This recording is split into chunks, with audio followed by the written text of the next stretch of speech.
Leaving the first open day of OTAs. Have the designer back at it again. Appreciate y'all for tuning in and showing love as always.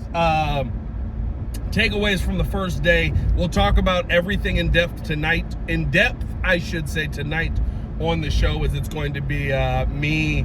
I believe Jordan JC will be on with us, and Mr. Drew Better will be on with us tonight. But takeaways from day one, I'll tell you what, they are definitely restarting from a place of knowledge, and that is incredibly massive. I mean, not to say that today was perfect. I'm not going to sit here and tell you that everything was done without any issues, that every play was made without anything, right? There were a couple of pre-snap penalties and stuff like that is going to happen, but it definitely looked like a team that understood the system, that knew the system, that knew where the ball was supposed to be going, that knew what their job was on the ball. And I would say, even to that point, right, some of the fundamental things that we saw them locking in on, some of the fundamental things that we have talked about all offseason as they're going fundamentals over scheme, right, technique over scheme. I think some of those penalties, even, you could probably say, are caused by trying to think about all of the fundamentals that are happening in those moments. Overall, I thought that today, you're not going to tell a lot. They're in t-shirts and shorts. They did have helmets on, but it's not a real practice. But you saw Caleb Williams getting guys in and out of the huddle very quickly. You saw, the usual suspects, Luther Burden, who Ben Johnson gave a ton of praise to today, out there making big plays. You see Rome Odunze get hit on a very nice play as Caleb Williams is rolling right because the pressure gets through, and he tosses the ball up there, and it's a dot to Rome Odunze, right? Like, you're seeing guys who understand what they need to do on a play to make that play work, and Caleb can trust that they're going to be there and deliver the football to them. I thought that Caleb was delivering the ball pretty well today, had some good zip, had some good spin on it. Again, nothing crazy, but offensively, it looks like this team is 100% going to be able to hit the ground running. Defensively, it's a lot tougher to tell early on because you're not creating pressure realistically, right? Like, you're not spending every play sitting here where there's pressure in the quarterback's face because you've got Braxton Jones back there at left tackle.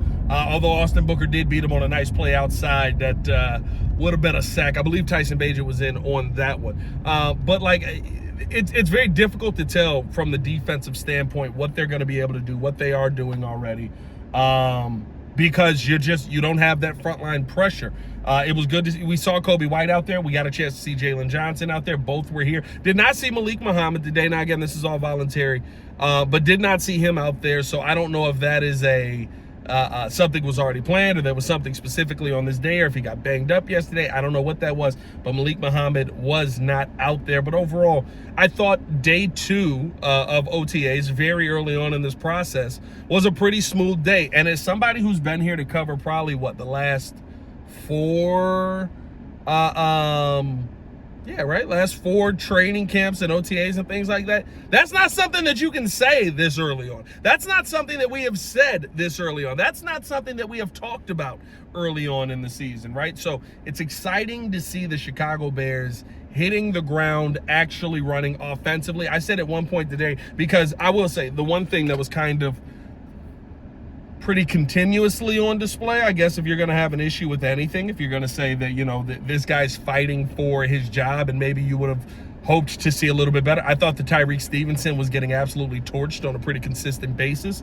It got to the point where one of the beat reporters who was out there leaned over to me and he was like, man, rough day for Tyreek, right? And I was like, they're picking on him. They are purposely picking on Tyreek Stevenson right now. And listen, maybe it is a trial by fire. Maybe it's hey, we're out here to get better, and so the only way for you to get better is to keep getting cooked here. But it did feel very targeted, I guess, if you want to say anything, towards Tyreek today. And that could also be that, hey, the guy that Tyreek was covering was pretty consistently open, and so I have to put the ball in the right spot. But outside of that, I truly felt like this was a very Very good day for the Bears overall. I felt like it was a day where the Bears were I'm trying to find the right way to say it without overhyping it, because it's camp, or it's OTAs, right? Like, you can't, I can't overhype this, but it's something that I don't think that we have ever seen in the last 10 years. Is that crazy to say? Where opening day of OTAs, offense looks smooth. Things are going through. Couple of hiccups here and there. Nothing crazy. Guess what? There's still new things that they're putting in. There are still new things that they're installing. You can't tell anything about line play right now. Pretty much there's no pads on, so you really can't tell anything about, what happened there. The one thing I will say that I'm excited about, and got a chance to talk with him, Grady Jarrett seems like he is 100% healthy and ready to go. And I think that's going to be very big for the Chicago Bears this season. Having a healthy Grady Jarrett, he was better in the second half of the season. Doesn't mean he was elite, but he was definitely better in the second half of the season. I think that's going to make a big difference if he can stay healthy coming into this year. You got to see Luther Burden on display a ton today. And what Ben Johnson said about him, you're buying stock in Luther Burden.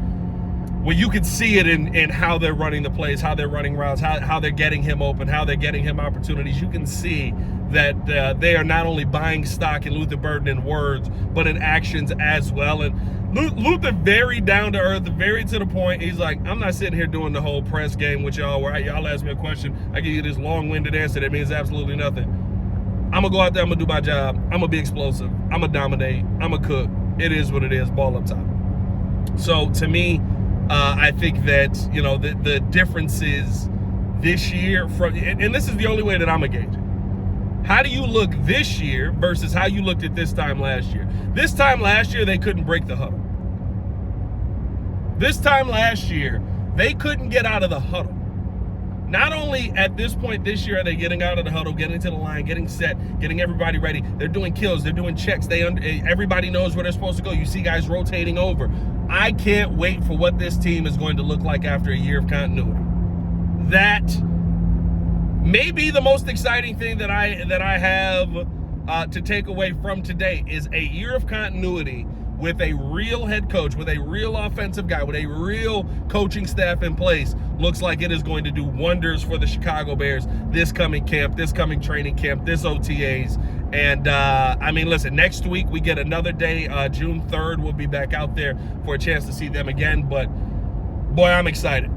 I'm excited to see what this team is going to look like this year, bouncing back off of what we saw last year. But, hey, man, let me know how you guys feel down in the comments below. Like I said, we'll be live at 6, I believe, tonight for the show with me, JC, and Drew. And then on top of that, Chicago Bears podcast dropping in a few. And we'll also be live for the Spurs versus Thunder tonight over on Twitch. So if you want to watch the game along with us, man, please tap in and do so as well. As always, man, it's your boy, Pat the Designer, back at it again.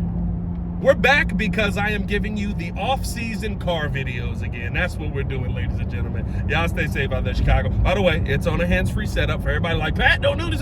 It's on a hands-free setup. I'm literally talking on the phone and driving ahead. Y'all stay safe out there, Chicago. Bear down. We'll love you.